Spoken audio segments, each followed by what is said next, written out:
ñu jàll ci xibaar yi ci wolof ànd ci ak Fatou Kiné Deme Fatou Kiné maa ngi lay ziar. di la ziar bu baax soxna Aram Touré xibaar yooyu nga wax loolu la ci gën a fës gannaaw bàkk bi lay doon.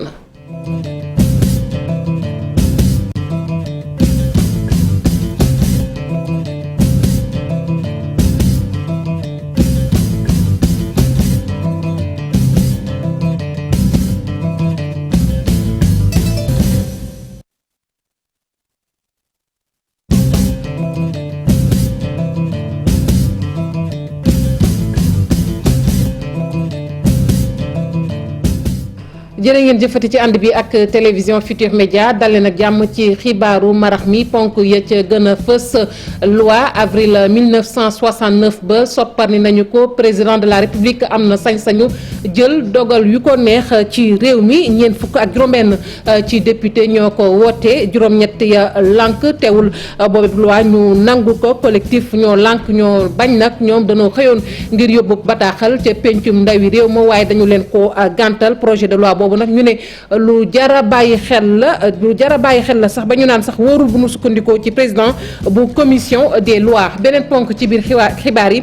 Tiwaawoon hôpital Mame Abdoul Aziz Sy Dabakh nag tey liggéeykat ya dañoo xëy daal di rek dakkal seenub liggéey amal toogaayu ñaxtu wàññi ko bu baax a baax ñoom liggéeykat yooyu di sàkku nag ñu jox leen seenub ndàmpaay ak koppar yi nga xamante ni kilifa yi warloo nañu ko ak ñoom jëwriñ conseil bi di Youssou Ndour nag ma ngay sàkku rek bor bi nga xamante ni Afrique daf ko amee ñu daal di koy kon neenal boobee bor ci ab visioconférence nag la ko xamle janoo bi nga xamante ni mi ngi ko doon janoo ak ay décideur maanaam ñooñe nag di jëli dogal bàyyi ko fu ne ci àdduna bi ndaje bu mag la ñu doon ko amal foofee ca Paris la ñu waxtaanee tamit bokk na ci coppiteeg jaww ji ak li nga xamante ni mooy gàncax gi tàggat yaram dinañ ci sëggit ak Jaraaf ak Tëngéej FC ñu jàpp ni ñaari club bi ngi nii nag am tànki kanam ndax gis nañu ne ñu ngi gën di defi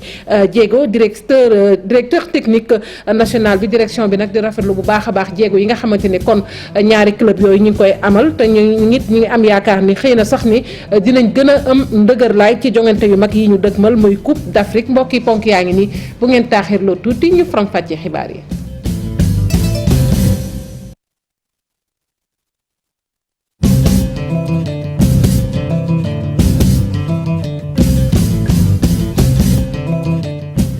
dale nag jàmm ci xibaaru marax mi dañu koy doore rek ak nañu ko junjee woon ci ndoxteel yi muy nag kon charte avril 1969 boobee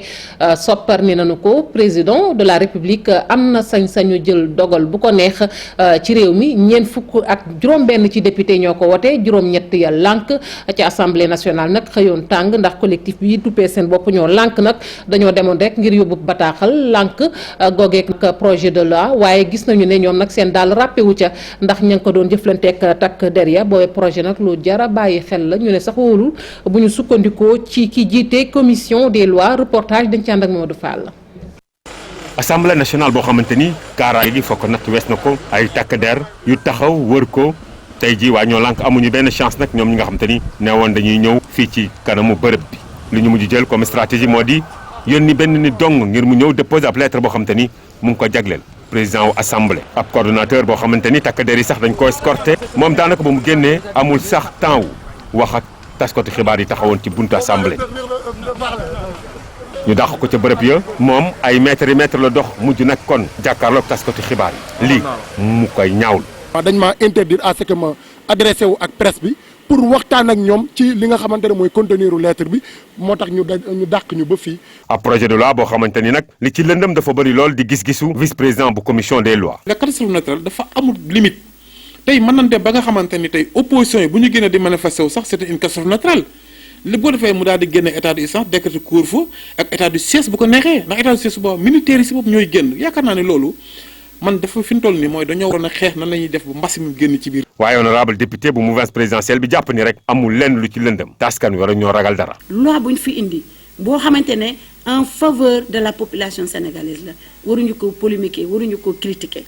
réew nag day dox ay loi dafa yàgg te dafay am ay soppite ndax loi bi bañ koy voté en 1969 boobu temps defe naa ne.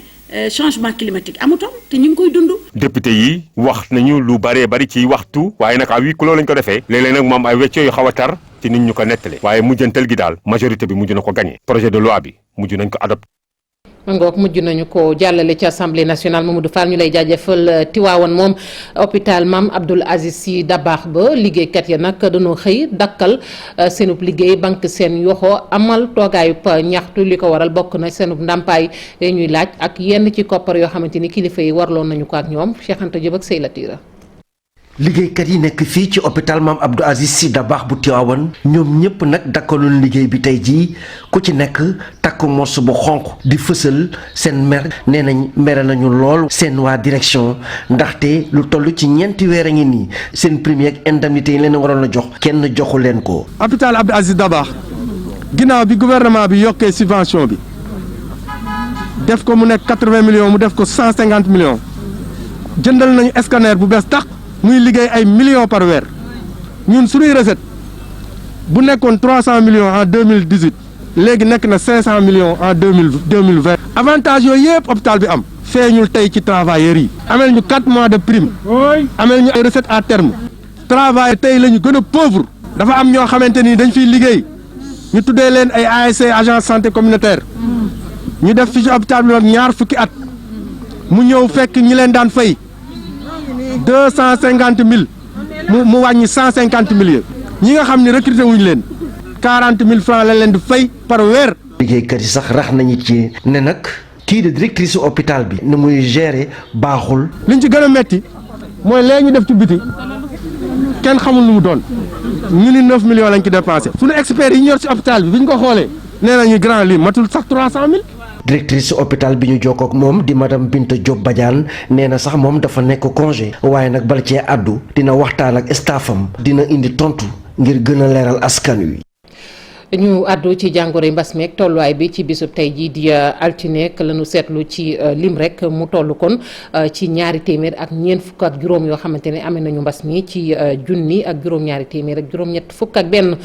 test yoo xamante ne kon def nañu ko jàppale ni kon téeméer ak benn ñoom ay jege lañu cas communautaire yi nag di gën di yokk téeméer ak ñeent fukk ak ñeent lañu Kaolack Dakar Plateau Thiès Tivaouane Matam ñoom nag ñoo séddoo li nga xamante ni moom mooy cas communautaire yooyu muy wàllante googu ñu xamul juróom-ñeent fukk ci aji tawat ga wér nañu ci bisu tey ji fanweer ak ñett nag feebar nañu ba nekk ci guddi gu bët setagul sonn lool muy lu ñu mën a jàpp rek ci mbas mi gannaaw ba nga xamante ne kon am na rek kon ñeneen ñu ca ñàkkati seenub bakkan ñu daal di des ba tey ci mbas mi yegg ba diwaanu Matam googu nga xamante ne yàgg nañu dégg ñuy jooy médecin réanimateur amu fa nit ña nag ñu ngay gën di faatu ci jàngoro yi mbas mi tey sax ñi nga xamante ni ñoom ñooy cas grave yooyu amuñu fu ñu leen dalal loolee nag ñu ne doyatul tey ñu ñëwati médecin ORL benn képp ba fa nekkoon ñu yóbbu ko fële nga xamante ni moom mooy hôpital bu Njaareem Ali Bandel ñaa di dikk ak ñun ci jafe-jafe yi. niñ ko nemmeekoo ci yeneen gox yi ci biir réew mi mbas maa ngi wéy di law ci région bu Matam donte nag ay jéego commencé nañ koo nemmeeku ngir soppi doxalinu askan wi rawatina yeeleen ci yëm ci wàllum takku max waaye ba léegi diwaan baa ngi wéy di enregistré ay doomi aadama yi ñàkk seen bakkan daanaka mag ñi nga xam ni seen at sori na lool seen chance day néew ndaxte ci gox bile ba léegi médecin réanimateur ba léegi amul ci région bu Matam bi lépp te nag ci waxtu wi ñuy àddoo ñi ñu xayma ni ñàkk seen bakkan ci jàngoroy Covid-19 xayma nañ leen ci ñaar fukki nit ak ñeent donte nag agent de santé yi ak yenn médecins yi ñu ngi doon fëgg seen gémmiñ waaye ba léegi du benn réaction bu fekkente ni ña amee AVC wala ay traumatisme ñu ngi wéy di leen buub da leen évacuer ca Touba wala ca Ndakaaru lépp luy cas grave Covid-19 moom prise en charge am ba léegi dafa takk suuf ci centre de traitement bi ñuy ubbi ca Ourossogui ñetti respirateur dong nga fa am te sax lii soo waxaale wuñ ko pandémie Covid-19 nag mel na ni dafa ñëw gën a siiw tolof yi nga xamante ni diwaanu Matam mu ngi koy dëkkee boobu ba léegi ci misaal weerub juin ba lee ñu génn le hôpital régional bu Matam daal di ñàkk chirurgien bloc baa ngi ñun tëj tey jii tembe hôpital Ourossogui ñu ngi tàmbali tàggatoo ak seen médecin ORL bi nga xam ni yëg nañ ni nguur gee ko recruter waaye dañ ko réaffecté war fee jóge ngir dem Diourbel di ñaari hôpitaux yi nga xamante ni sax de dañoo waroon ko nekk complémentaire waaye tey jii yenn spécialiste yu mel ni pneumologue neurochirurgien wala sax neurologue amu fi ci waxtu wi nga xamante ni nag ñaari bërëbu fajukaay yi ku ci nekk ci ñoom benn ambulance médicalisée dong nga amee sax nag léegi morgue ba ca l'hôpital Ourossogui moo commencé bàyyi.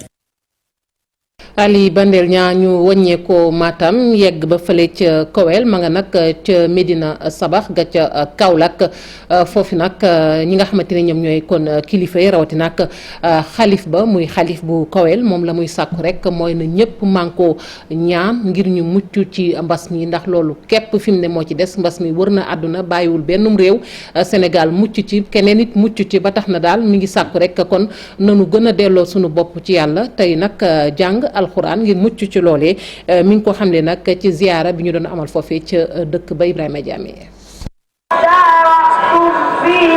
ziara bu Koyel amal nañ ko waaye nag daal dinañ respecte bu baax a baax lii di mesure barrières yi pèlerin yëpp daanaka ñëpp a sol seeni masque lu jëm sax ci wàllu ñaan yi daanaka lépp dañ ko concentré ci lii di xeexum mbas mi. tàllal loxo yi ñaan yàlla ci barke mag ñi ñaan ci alquranul karim ñaan ci daraja yonent bi sallallahu alayhi wa sallam moo taxoon tey ñu daje ñaan yàlla. Mouhamadou Ismaïla Deme yore kàdduk kii di xalif bi nag di woo ñi di kilifa yi diine yi ñu gën a baral ñaan yi ci lii di xeexum mbas mi ndaxte jàpp na ni loolu bokk na ci li fi sës ngir jëlee ko fii. parce que war na ma bu doon piqûre dong wala ñàkk dong feebar bi du am Amérique semaine feebar bi du am Europe semaine kon nag comme que ñoom jéem nañ ñun jullit yi moom telewuñu li ñu war mooy ñëw tallal borom bi tabaaraka wa taala loxo ñaan ko te incha allah bi jaahi nabil Mustafa sallallahu alayhi wa sallam ci barke mag ñi baax ñi ñu ngi am rafet njort ne ziyaare Koyel incha allah nekk sabab jàngaro bi jéeg ci àdduna bi yàlla na ko fi yàlla jëlee ba mu jéeg tag bi jaahi nabil Mustafa. ziyaara bi nag doonoon itam occasion pour xalif bi ngir jaajëfal gouvernement bi ndax réalisation yi mu fi jot a def waaye itam sakkuwaat ko rek mu gëstuwaat leen ndax lu jëm ci seen jumaa ji ragal nañ lool mu daanu ndax magetaayam bu jéggi dayu. ci yar ak teggin la ñuy ñaan kilifa yi nañu jàppale suñu jumaa ji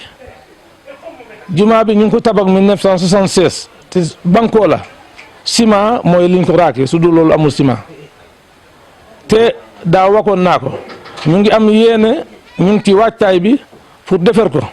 waaye yéene pekk bu ci gën a gaaw mooy kilifa yi jàppal ñu ci. buñ daan xayma nag lu jëm ci wàllu réalisation fii ci cité bi de bokk na ci piste bi nga xamante ni def na 7 kilomètres daal di lëkkale kon dëkku diine bi ak route nationale bi waaye itam courant bi nga xamante ni andi nañ ko te ñu taal lamp yi ci veillu événement bi.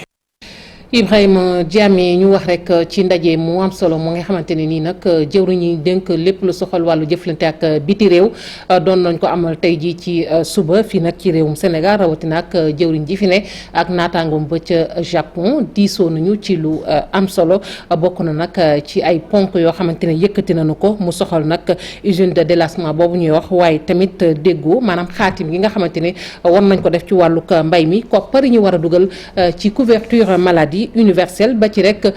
jeux yi ñuy waajal ci wàllug tàggat yaram muy jeux africains yooyu ca jeux olympiques yooyu may jéggulu ca Tokyo la war a am ci atum 2021 leeral yi dañu ci ànd ak Maymuna Njaay.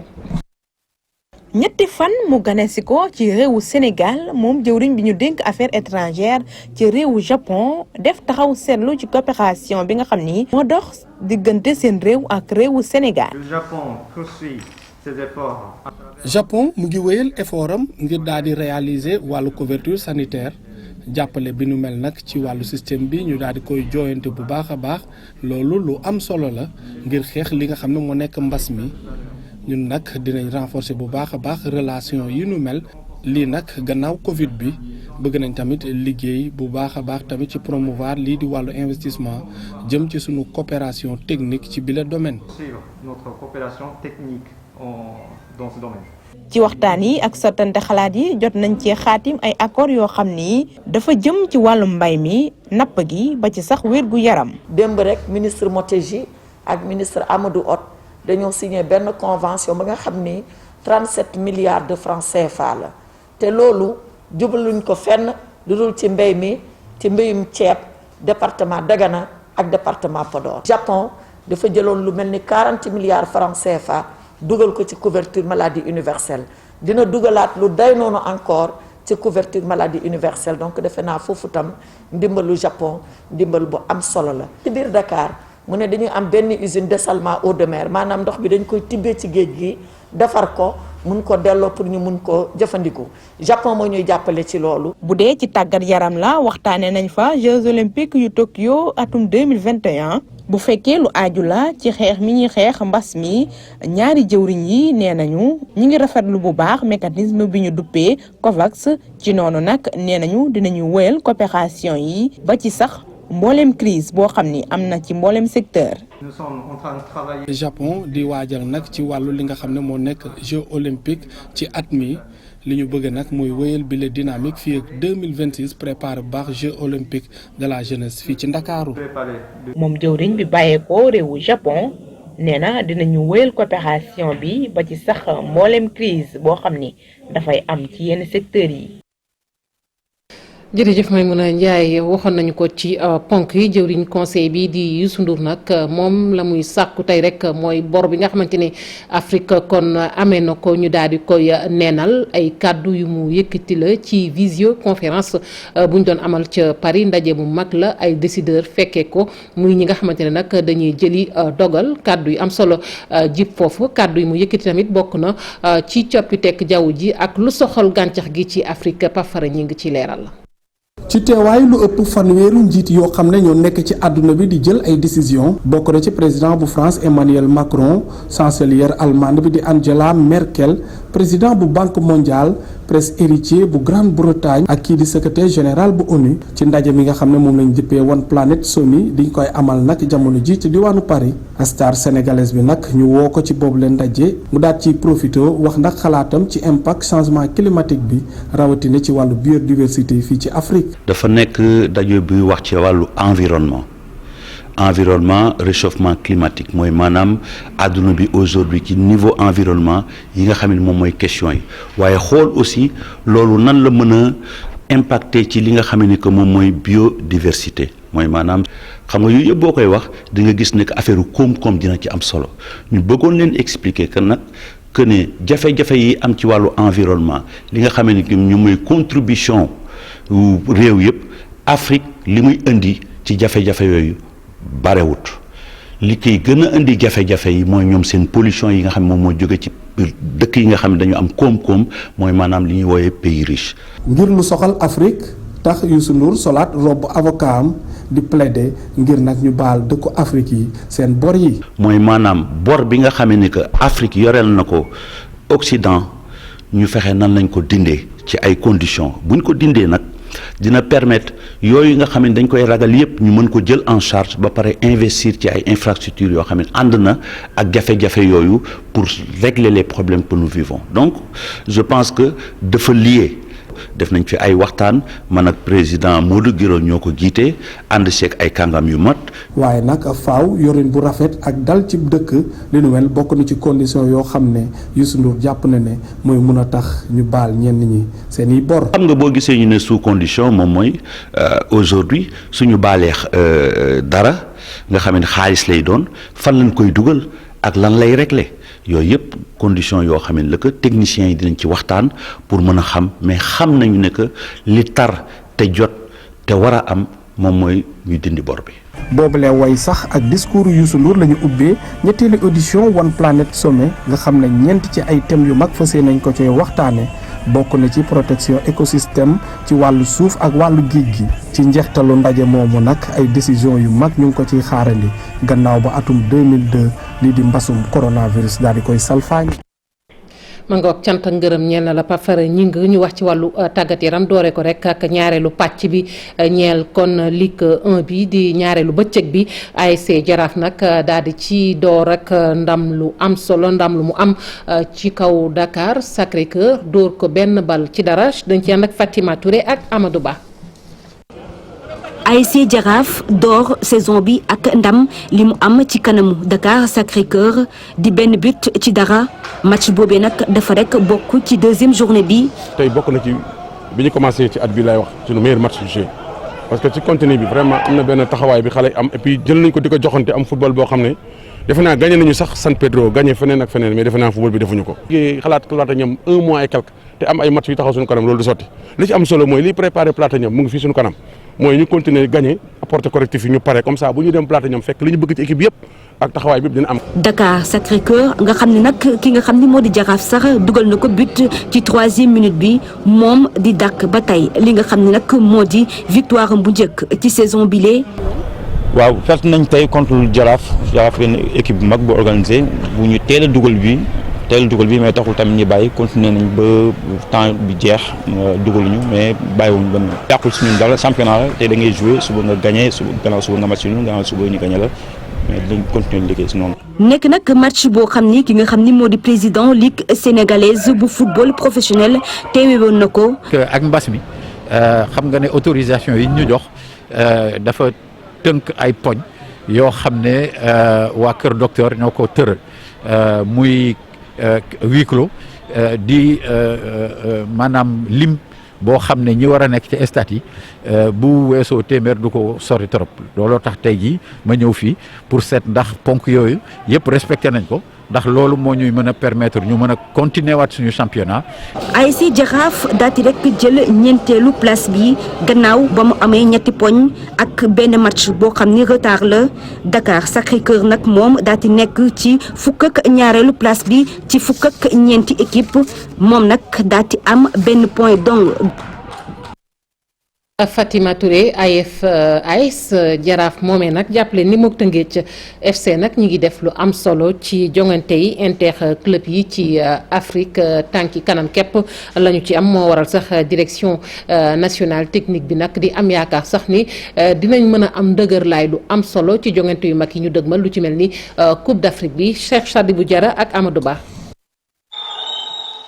Tëngéej FC bokk ci phase de poule bu Ligue des Champions. Jaraaf dem ci barrage coupe de confédération directeur technique bi gis ni bi yoon football bu Sénégal dafa sukkandiku ci li joueurs yi xamante bu baax. 2020 bi daje nag lu nga xam ne peut-être dañ mos a jàpp que ni alors moom moo doon sooxee suñu équipe bi moo di que à chaque fois bu ñu war a jouer suñu meilleur joueur dañuy dem et je pense que loolu cette année yàlla suturaal nañu xale yi amul kenn ku dem pratiquement donc équipe bu ne dafa garder effectif am et loolu bokk na ci da nga xam ne également aussi quand même résultats yi am. donc ñu gën a liggéey ci loolu pour retenir suñu joueurs mais également aussi caler suñu championnat ak calendrier africain bi loolu aussi am na solo parce que je pense que bu ñu commencé ndoo ak yéen. Mayacine Mar jàpp itam ni Tëngéej FC ak Jaraaf amuñu lu ñuy ñàkk ci li des ci compétition yi. en tout cas am na ay acquis yoo xam ne jàpp nañ ko ci ñaari match yi et je pense qu'il faut que Jaraaf ak Tëngéej ñu gën a leen accompagner gën leen jàppale. match moom mënoo ko gagner tant que joué wuloo ko et je pense comme ni ma ko waxee dafay rehausser ni niveau de jeu am gën a préparé wu et puis je pense que donc am na en tout cas joué grandement chance am ci poule bi incha allah. Jaraaf aussi comme ni ma ko waxee Platinium je pense que daf nekk na équipe ba nga xam ne am naa yaakaar ne nekk na à sa portée parce que ni ma ko gisee en tout cas daal vraiment daal ñeme nañ ko quoi. ñaari club yi amal seen jongante gu njëkk ci Ligue 1 bu ren ji Jaraaf am ndam Tëngéej FC dem Thiès Tembo ak Seneps Excellence. jërëjëf Cheikh Sadibou Diarra mbokk yéen it sant nañu leen gërëm leen yéen ñooñu fare woon ci machine bi ñu jàpp ci xibaar yi ba mu sotti Aram Touré noppi na.